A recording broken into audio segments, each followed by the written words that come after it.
Gloire à Jésus. Waouh. On a une seule envie, c'est d'adorer le Seigneur. Alléluia. Jésus est là ce matin. Je dis que Jésus est là ce matin. Sa présence est au milieu de nous. Je ne veux pas que tu sortes d'ici tel que tu es entré. Alléluia. Mais que tu sors d'ici transformé. De gloire en gloire, c'est ce que nous voulons, c'est ce que nous désirons. Alléluia. Que Dieu puisse nous emmener encore de gloire en gloire. Amen. Que le nom du Seigneur soit loué. Nous bénissons le Seigneur pour cette opportunité qu'il nous donne encore de pouvoir parler à son peuple. Alléluia. Comme je dis toujours, c'est une responsabilité. Mais que Dieu nous aide. Alléluia. À donner la parole qu'il nous a donnée ce matin pour que son peuple puisse avoir la vie. Parce que la parole de Dieu apporte la vie. Alléluia. Je remercie également le pasteur titulaire, le pasteur Roch, pour la confiance qu'il me fait encore de me donner l'opportunité d'apporter la parole. Alléluia. Et je dis aussi merci à tout un chacun de nous qui est là ce matin. Si toi tu n'es pas là, je ne peux pas prêcher. Alléluia. Mais si je prêche, c'est parce que vous êtes là et que vous me donnez vos oreilles pour écouter la parole de Dieu. Que Dieu bénisse tout un chacun de nous. Amen. Ce matin, Dieu va nous faire du bien. Amen.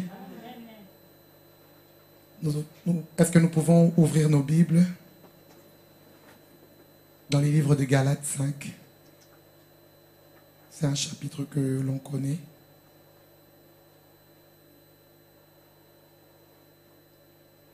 À partir du verset 13 jusqu'au verset 26, c'est un peu long, mais on va lire seulement le verset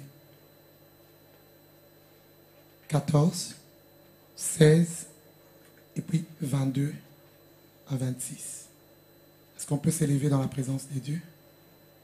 Alléluia.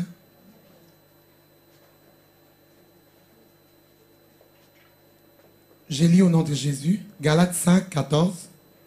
Car toute la loi est accomplie dans une seule parole, celle-ci, tu aimeras ton prochain comme toi-même. Verset 16. Marchez selon l'esprit et vous n'accomplirez pas le désir de la chair. Car la chair a des désirs contraires à ceux de l'esprit et l'esprit en a de contraires à ceux de la chair. Verset 22. Mais le fruit de l'esprit c'est l'amour, la joie, la paix, la patience, la bonté, la bienveillance, la foi, la douceur, la maîtrise de soi. La loi n'est pas contre ces choses. Ceux qui sont à Jésus ont crucifié la chair avec ses passions et ses désirs. Si nous vivons par l'esprit, marchons aussi selon l'esprit. Ne cherchons pas une vaine gloire en nous provoquant les uns les autres, en nous portant envie les uns et les autres. Parole du Seigneur. Est-ce que nous pouvons nous asseoir? Alléluia. Quelle parole merveilleuse. Alléluia. La semaine passée, nous avons reçu le pasteur Émile ici qui est venu, qui nous a parlé de la part de Dieu. Et nous avons été bénis. Alléluia. Il nous a dit, l'Éternel dit, je marcherai moi-même avec toi et je te donnerai du repos. Amen. Et pour marcher avec Dieu, il faut le connaître. N'est-ce pas? Tu ne peux pas marcher avec quelqu'un que tu ne connais pas. Tu ne peux pas marcher avec un inconnu. Amen. Du reste, nous qui sommes parents, on dit toujours à nos enfants, il ne faut pas parler aux inconnus. N'est-ce pas? Il a dit que celui qui réalise que Dieu marche avec lui, il va avoir de l'assurance. Amen. Et le mercredi, le pasteur Roch nous a parlé ici, dans 2 Corinthiens, pour nous dire, sortons du milieu d'eux. Sortons du monde. Sortons de choses qui ne glorifient pas Dieu. Celui qui marche avec Jésus ne peut pas marcher dans les compromis. Tu ne peux pas être avec Dieu et être avec son contraire, que je ne vais pas citer ce matin. Alléluia.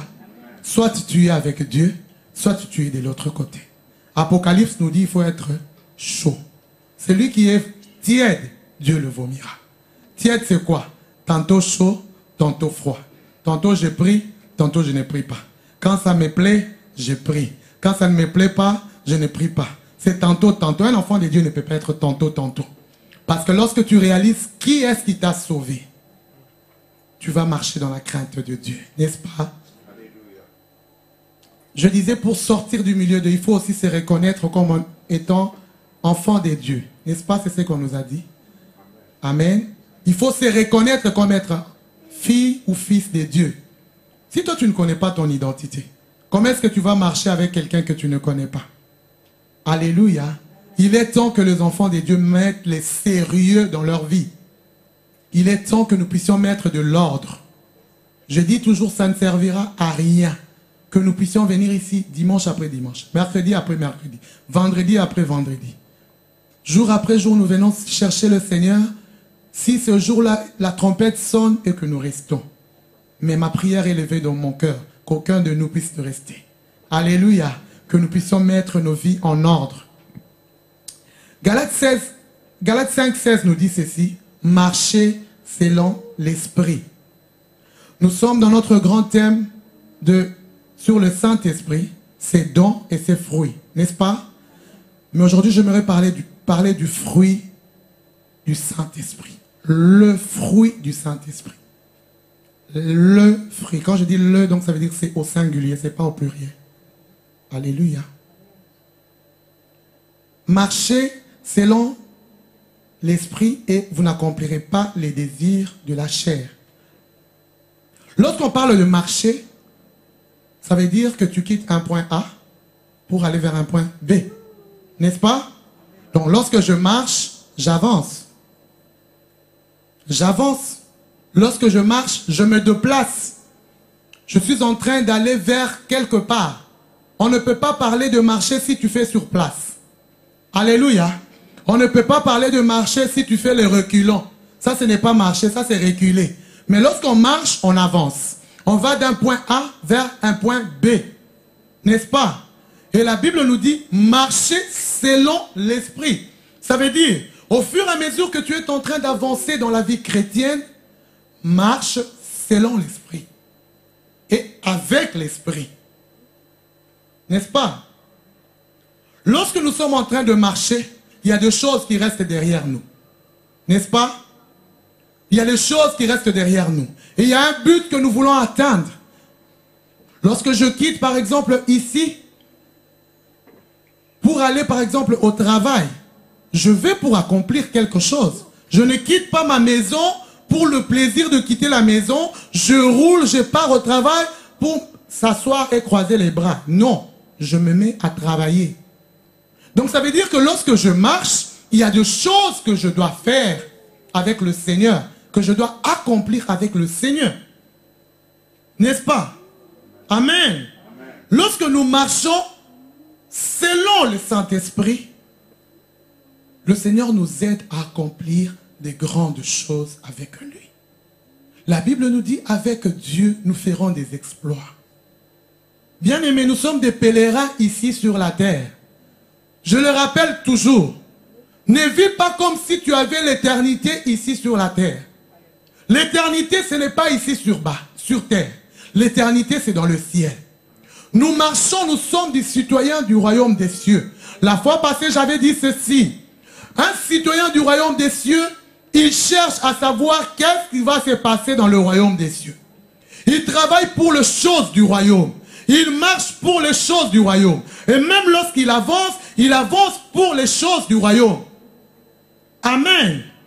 Il avance pour les choses du royaume. Il marche selon le Saint-Esprit. Vous savez, on parle souvent du Saint-Esprit. Le Saint-Esprit. Il y a beaucoup de messages sur le Saint-Esprit. J'étais en train de prier, je disais, mais Seigneur, le Saint-Esprit, est-ce qu'on peut expliquer le Saint-Esprit? Moi, je ne crois pas. On ne peut pas expliquer le Saint-Esprit. Le Saint-Esprit est Dieu. Alléluia. Le Saint-Esprit est Dieu. Et personne, je dis bien personne ne peut expliquer Dieu. On peut essayer de lui donner des attributs. On peut essayer de dire ce qu'il fait dans notre vie. On peut essayer de témoigner un tout petit peu pour dire que Dieu est grand. Même si tu dis Dieu est grand, est-ce que tu as déjà réalisé la grandeur de Dieu? personne ne peut décrire Dieu. Dieu est comme un diamant à plusieurs facettes. Personne ne le connaît encore dans la profondeur. Il nous emmène dans la profondeur pour que nous puissions découvrir. Plus tu avances avec le Seigneur, plus tu marches avec lui, plus tu découvres qui il est. Plus tu marches avec lui, plus tu découvres qui il est. Il y a des choses que tu ne connaissais pas hier, mais lorsque tu avances avec le Saint-Esprit, alors c'est là que tu vas commencer à découvrir qui est réellement Dieu. Le Saint-Esprit est Dieu. Il y a des personnes qui aiment expliquer le Saint-Esprit pour dire c'est la troisième personne de Dieu. J'aime pas trop ces termes. Parce que quand on dit la troisième personne de Dieu, c'est comme si il y avait une première personne, et il y a une deuxième personne, ensuite il y a une troisième personne. Non, bien aimé. Le Saint-Esprit est simplement Dieu. Amen. La Bible nous dit dans le livre de Genèse, au commencement Dieu dit, créons l'homme à notre image. Donc ça veut dire que le Saint-Esprit était déjà là. Il n'a pas dit, oh, troisième personne, Jésus, venons, non, non, créons. Le Saint-Esprit est Dieu. Jésus est Dieu. Le Père est Dieu. Je n'ai pas d'explication à te donner. La Bible nous dit que celui qui croit que Dieu existe, celui qui croit, il doit croire, celui qui a la foi doit croire que Dieu existe. Le Saint-Esprit existe. Il est présent. On ressent sa présence. On le touche, on le palpe, mais on ne peut pas l'expliquer. Si tu veux te mettre à expliquer le Saint-Esprit, tu risques de devenir fou. Parce qu'il est tellement grand. Il a la même aptitude que Dieu. Il est omnipotent, il est omniprésent. Il fait des choses que Dieu fait parce que lui-même, il est Dieu. Et Jésus, lorsqu'il est venu accomplir sa mission ici sur la terre, lorsque sa mission s'est achevée, il a dit, je m'en vais au Père, mais je ne vous laisserai pas orphelins. Je vous enverrai le Saint-Esprit. Il vous enseignera toutes choses. Mais bien aimé, je vais vous choquer. Lorsque Jésus était en train de dire ça, le Saint-Esprit était là. Il était là. Ce n'est pas que le Saint-Esprit était resté au ciel et Jésus était là. Non, la Bible nous dit que lorsque Jésus a été baptisé, l'Esprit est descendu. Une vue fut entendre du ciel, elle a dit, celui-ci est mon fils bien-aimé. Donc le Saint-Esprit était avec Jésus. Jésus était avec le Saint-Esprit. Ils étaient ensemble. Ce que Jésus nous avait promis, c'était simplement la manifestation de l'Esprit de Dieu. Ce n'est pas que le Saint-Esprit n'était pas là. Il était là. Il est là dès le commencement. Il est là pendant la création. Toute la Bible, de la Genèse à l'Apocalypse, c'est le Saint-Esprit. Donc je me suis dit, aujourd'hui, on va parler. Parce que si je commence à décrire le Saint-Esprit, à la Genèse, il y a le Saint-Esprit. Alléluia. Apocalypse, il y a le Saint-Esprit. Jean, il y a le Saint-Esprit. Habakkuk, il y a le Saint-Esprit. Partout, il y a le Saint-Esprit. Tous les livres de la Bible, il y a le Saint-Esprit. Il est là. Moi, j'aime la présence du Saint-Esprit. J'aime la présence du Saint-Esprit. Jésus nous a dit, je vous enverrai le Saint-Esprit. Il vous enseignera toutes choses. Il vous enseignera comment faire de choses. Il vous enseignera comment prier. Il vous enseignera comment vous comporter. Le Saint-Esprit. Et le Galate nous dit, marchez selon le Saint-Esprit. Ça veut dire que lorsque je marche, lorsque j'avance pour aller vers le royaume, je marche avec le Saint-Esprit. Il est à mes côtés. Il est avec moi. Il me souffle de choses à l'oreille. Il me parle, il me convainc. Voilà pourquoi lorsque tu pêches, tu entends une voix intérieure qui te dit, ça ne va pas. C'est le Saint-Esprit. Lorsque tu fais des choses qui sont contraires, même si tu mens à tout le monde, mais au Saint-Esprit, tu ne peux pas mentir. Parce que cette voix-là, elle est têtue. Marche selon le Saint-Esprit. Tu sais, si tu ne marches pas avec le Saint-Esprit, tu as beau être entouré, tu vas te sentir vide. Tu vas te sentir seul. Parce que tu n'as pas le Saint-Esprit avec toi. Il y a des gens qui sont entourés d'un millier de personnes, mais qui se suicident. Il y a des gens qui ont la richesse, mais qui se suicident. Pourquoi? Parce qu'ils sont vides. Ils n'ont pas l'Esprit de Dieu. Mais toi et moi, lorsque nous avons donné nos vies au Seigneur, Dieu nous a donné le Saint-Esprit. La Bible dit que je vous enverrai le Saint-Esprit, que le monde ne connaît pas. Mais il est avec vous et il va habiter avec vous continuellement. Ça veut dire que le Saint-Esprit est toujours là, présent. Il est toujours présent. Et marcher sans Dieu, bien-aimé, marcher sans Dieu, tu es comme un cadavre, tu es comme un animal. Lorsque tu marches sans Dieu, tu peux être belle, tu peux être beau, tu peux posséder tout ce que tu as. Mais lorsque tu n'as pas Dieu, lorsque tu n'as pas le Saint-Esprit avec toi, tu es comme quelqu'un qui est vide. Aujourd'hui, je t'encourage à désirer cette présence. Alléluia. À désirer la présence du Saint-Esprit. Parce que Jésus, il est au Père. Bien qu'il vit en nous, mais il vit encore en nous par le Saint-Esprit. Amen. Alléluia. Il vit en nous par le Saint-Esprit. Donc tu as besoin de l'Esprit de Dieu. Si peut-être jusqu'aujourd'hui il y a des choses que tu n'arrives pas à faire dans la vie chrétienne, c'est parce que tu les fais de toi-même. N'est-ce pas? Or, Paul a dit, misérable que je suis. Le mal que je ne veux pas faire, c'est ce que je fais. Et le bien que je veux faire, je n'arrive pas. Alléluia. Je sais, mais je n'arrive pas. Pourquoi? Parce qu'il essayait de se battre tout seul. Il n'avait pas encore compris qu'il avait besoin du Saint-Esprit. Mais il a dit plus loin, gloire soit rendue à Jésus. Il nous a donné le Saint-Esprit. Il vit avec nous continuellement. Vous savez, bien aimé, dans l'Ancien Testament, le Saint-Esprit était réservé uniquement à ceux qui faisaient le service. Le Saint-Esprit était réservé aux prophètes. Il était réservé aux rois, aux sacrificateurs. N'est-ce pas? Mais nous, Dieu nous a fait grâce d'avoir le Saint-Esprit en permanence. Une vie sans le Saint-Esprit, elle est vide.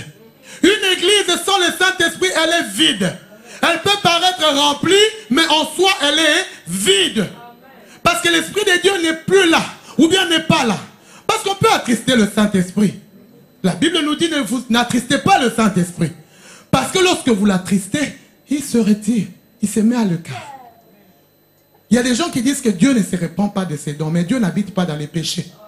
Il n'habite pas avec les pécheurs.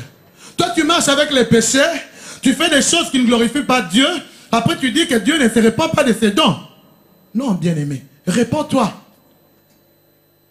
Le Saint-Esprit ne peut pas cohabiter avec la saleté. Il ne peut pas. Il ne peut pas. On dit bien le Saint-Esprit. Il est saint. Donc pour qu'il puisse habiter en toi, habiter dans ta maison, habiter dans ta vie, il a besoin de trouver la propreté. Mais j'ai une bonne nouvelle pour toi. Même si tu as péché, même si tu as 10 000 péchés, notre Dieu c'est un Dieu d'amour. Alléluia. Lorsque tu reviens à lui, tu dis, Père, pardonne-moi. Je reconnais que j'ai marché moi-même. Je reconnais que j'ai dirigé ma vie moi-même comme je l'entendais. Pardonne-moi.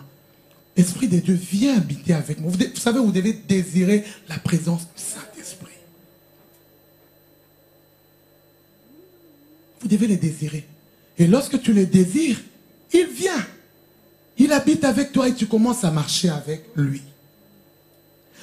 Verset 22 nous dit, mais le fruit de l'esprit, le fruit de l'esprit. Vous savez, souvent on écrit toujours les fruits de l'esprit au pluriel. Parce qu'on pense qu'il y a beaucoup de fruits, n'est-ce pas? On pense, je vous assure, jusque ce matin, j'ai toujours pensé qu'il y avait beaucoup de fruits de l'esprit. Je vous assure, jusque ce matin, j'ai toujours pensé qu'il y avait beaucoup de fruits de l'esprit. Parce que quand on nous parle, les fruits de l'esprit, c'est l'amour, on pense que tout ça, c'est les fruits de l'esprit. Non, il n'y a qu'un seul fruit de l'esprit. Vous pouvez lire, Galates 5, 22. Le fruit de l'esprit. Le fruit de l'esprit, ce n'est pas le fruit comme la pomme, hein? La pomme et la poire. Non, non, non, non. Les fruits de l'esprit, c'est la manière de marcher avec le Saint-Esprit. L'attitude que nous avons en tant que chrétiens avec le Saint-Esprit. C'est un mode de vie. C'est ce qu'on appelle le fruit de l'esprit. Il n'y en a qu'un seul. Et dans ce fruit-là, il y a tout ce que nous avons cité. L'amour, la bonté, la patience, tout ça c'est seulement dans un seul fruit. Et pour que le Saint-Esprit mette ça en toi, tu dois marcher avec lui. Lorsqu'on parle du péché, on ne parle pas de fruits, hein. On parle des œuvres de la chair. Pourquoi? Parce que lorsque tu ne marches pas avec le Saint-Esprit, tu vas produire, c'est toi qui produis les œuvres de la chair. La haine, la colère, la mésentente, la médisance, tout ce que vous voulez. On a dit parce que on n'a pas cité tout, on a dit et les choses semblables. Ça veut dire qu'il y en a beaucoup. Tout ce qui est mauvais là, c'est les œuvres de la chair qu'on doit abandonner. Alléluia. On parle des œuvres de la chair. Donc ça veut dire que les œuvres de la chair, quand tu n'as pas le Saint-Esprit, tu l'obtiens automatiquement. Donc ça veut dire c'est ta nature. C'est ton partage. Tu produis quelqu'un qui n'a pas l'Esprit de Dieu, il n'a pas Dieu, il n'a pas Jésus. Donc il produit automatiquement les œuvres de la chair. Mais lorsqu'il parle du Saint-Esprit, il dit les fruits de l'Esprit. Donc ça veut dire ces fruits-là, c'est le Saint-Esprit qui vient déposer ça en toi. N'est-ce pas? Il vient déposer ça en toi. Et la Bible nous dit ces fruits. Les fruits du Saint-Esprit sont contraires. Ils sont opposés avec les œuvres de la chair. Bien-aimé, le Seigneur est en train d'insister. Il insiste, il insiste. Il est temps qu'on puisse arrêter de marcher dans le compromis. Il est temps qu'on puisse mettre notre vie en ordre. Tu ne mens personne. La fois passée, je parlais avec mes enfants, j'ai dit, écoute, lorsque tu sers Dieu, tu ne le fais pas pour moi. Lorsque tu pries, tu ne pries pas pour moi. Et lorsque aussi tu pêches, tu ne pêches pas pour moi. Parce que moi, je te dis la parole, je te dis la vérité. Et je n'arrêterai pas de dire la vérité. Parce que l'Esprit du Seigneur est sur moi, il m'a oint pour apporter la bonne nouvelle.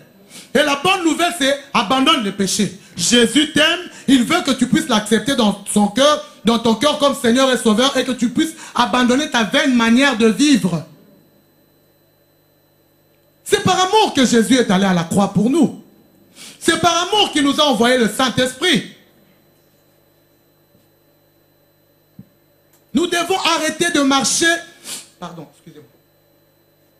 Nous devons arrêter de marcher avec les compromis. Marcher selon le Saint-Esprit. Avancer avec le Saint-Esprit. C'est pour ton bien. C'est pour ton bonheur. Vous savez, les péchés, moi je dis toujours, le péché est très lourd. Les gens qui vivent dans les péchés, ils vivent dans la culpabilité. Surtout ceux qui vivent dans les compromis, ils vivent dans la culpabilité. Ceux qui paraissent comme des chrétiens, ils vivent dans la culpabilité. Parce que lui-même, au fond de lui, il sait que...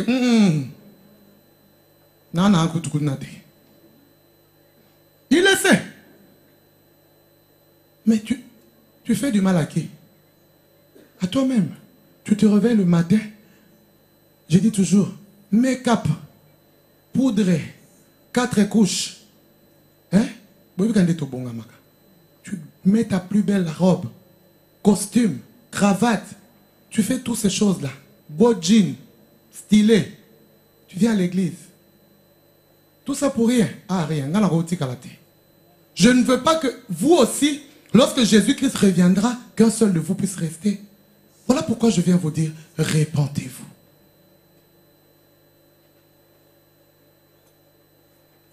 Les fruits du Saint-Esprit sont très importants pour la marche d'un chrétien. Le fruit que le Saint-Esprit produit en nous, dépose en nous, c'est très important pour la marche d'un chrétien.